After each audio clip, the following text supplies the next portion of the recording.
Good morning. Welcome to Rising. We have another fantastic show for you today, and I'm super excited to say that Batya Ungar-Sargon is back with us again. Batya, it's wonderful to see you. Thank you so much for having me. I'm so happy to be here. Thank you.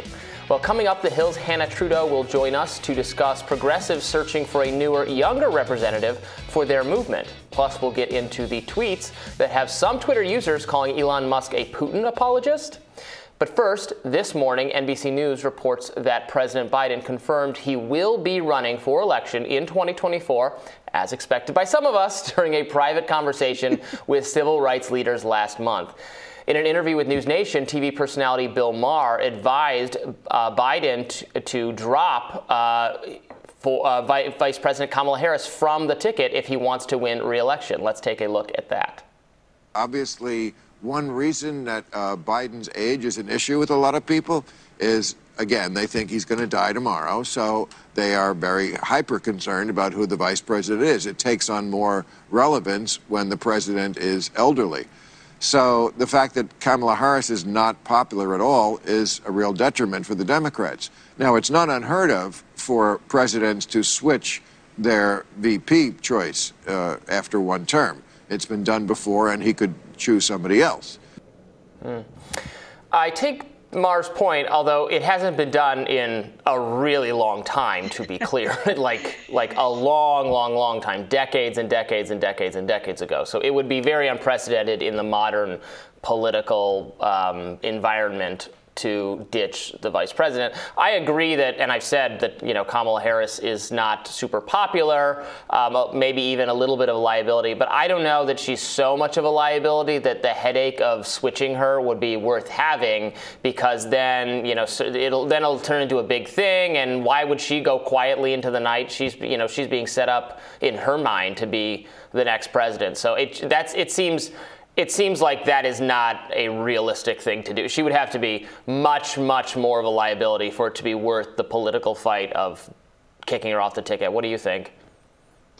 So I had two thoughts about this. The first was, to the extent that Kamala Harris was a kind of offering to Black women voters who really did deliver the nomination for President Biden, this would be a big slap in the face. Say what you will about identity politics. I personally think that, many people in the Black community have had enough of it. But to pass over somebody who was, I think, by and large understood as an offering to a very important constituency, I think that I agree with you. Not just a headache, but it makes one very uncomfortable to consider that. That said, she is deeply unpopular.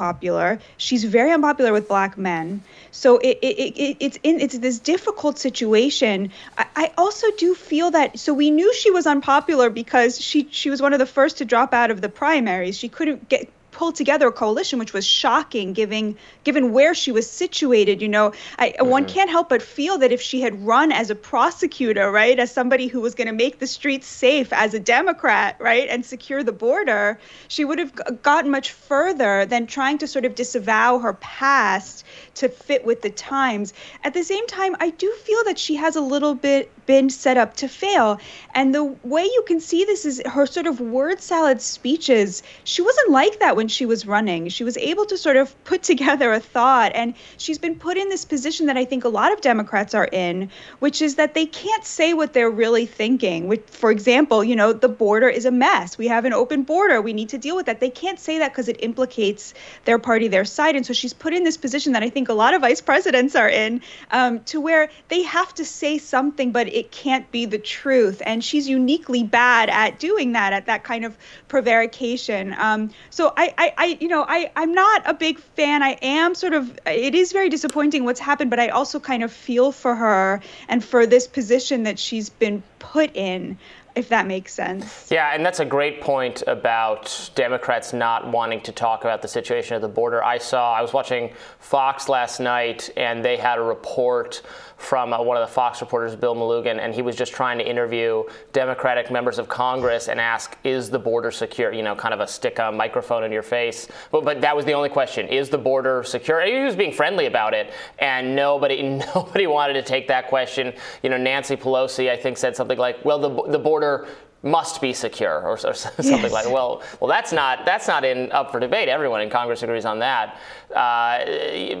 Giving Kamala Harris that responsibility of fixing that was really a gut punch because, again, right as you said, she had no expertise there, and it's kind of an unfixable problem. It's a problem that requires a lot more actual work from Congress, which is why I like sticking the microphone in their faces and actually having them ask, well, what are you going to do about it? Because this is a problem that the laws need to be fixed. The process by which people come into this country legally, how that works, that needs to be addressed so that you can have more people choosing that option rather than choosing the scramble through the desert in the service of drug and sex traffickers.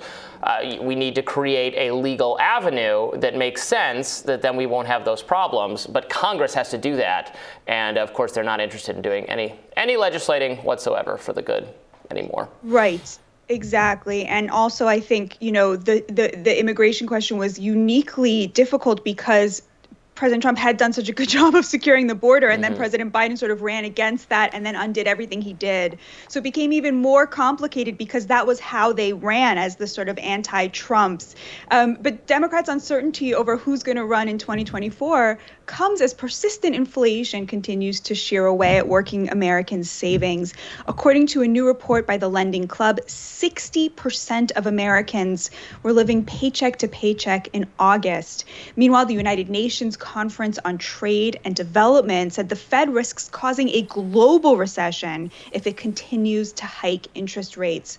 Robby, where are you on this? What could the Republicans be running on if they wanted to say, look, we have a plan for solving this, instead of just complaining on Fox News about how bad it is? Yeah, wouldn't it be refreshing if they had an actual plan?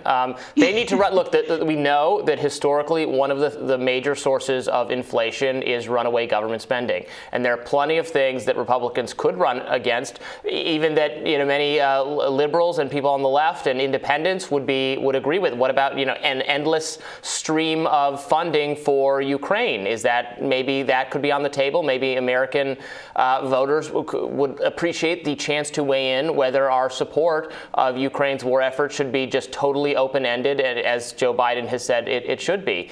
And of course, there are other things as well. Republicans have no credibility, unfortunately, on the government spending question, because once they take power, they will beat every record for spending. They do it every time, so they have no credibility on that issue whatsoever. And I think that's a huge problem because that has historically been a source of inflation. Obviously, the food prices, gas prices, all of that stuff, having to do with the breaking down of our supply chains and the pandemic, and unfortunately, this war that we all want to see brought to an immediate end, literally as soon as possible, for the good of the people involved in it, and for the entire European and North American economy. So that would be something to work toward. And don't just talk about it, like you said. Don't just talk about it on cable news. Actually do something. Way too many people in Congress see themselves as TV pundits. Which, with no disrespect, we're TV pundits. But if we were actually in Congress, I'd be voting to stop some of these things.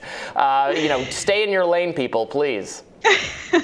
All right. I a little bit disagree with you because I think, to me, when I look at where the inflation is located in the way that it's impacting average Americans, it seems to me to be very localized around the price of gas and the price of food, like real necessities. And so to me, government spending, in and of itself, I don't see how that is going to bring down the price of chicken. In fact, I know you're going to disagree with this, but I think if the government was investing more in making sure that, cattle ranchers had more options for meat packing, if there was less of a monopoly there, if the government was investing more in having, a wider range of options, I think that would work a lot towards bringing down the price of food. And of course, if we were investing more in, the energy sector, we would be able to bring down the price of gas, which are two things that definitely the Democrats are not doing right now. And I think that would help a lot. Of course, the war in Ukraine